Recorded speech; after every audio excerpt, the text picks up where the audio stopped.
Puwede ho ba namin po muna malaman, ito pong binabanggit na pag-aaral po ng UP Population Institute, Mm.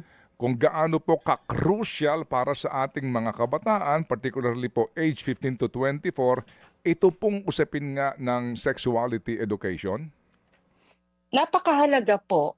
Yun nga yung aming isa sa mga findings kasi namin na marami sa mga kabataan natin ngayon, marami silang hindi alam, no, tungkol sa mga bagay na ito, yung 15, particularly 15 to 19, no? Yung kung titignan mo, when we ask them halimbawa kung meron silang enough knowledge about sex, subjective lang ito, kung sa Mm. palagay nila may sapat silang kaalaman. Only 30%, no, among 15 to 19 said yes, they do.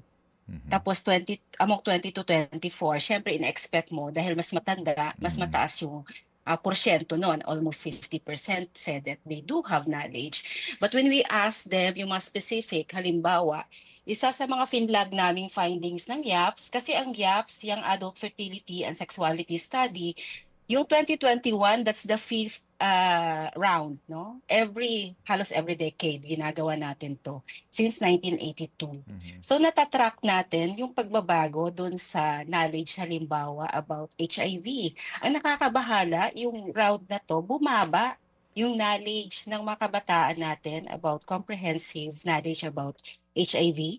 Ganun din doon sa usapin na halimbawa kailan nabubuntis ang babae, no? Kahit yung cycle, hindi marami ang hindi nakakaalam, no? So yun yung inaano namin na kaya meron bang pagkukulang sa pagtuturo ng sex education sa school? Pero kung titignan mo naman, ang teacher hindi siya nagfi-figure as a source of information. Yun din yung nakakabahala.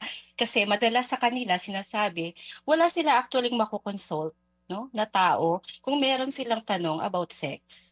At kung meron man sa social media or internet yung kanilang pinagkukuhanan ng kaalaman. Kaya nga sinasabi namin, na kailang paigtingin yung pagtuturo nito kasi ang gusto natin makukuha nila tamang impormasyon.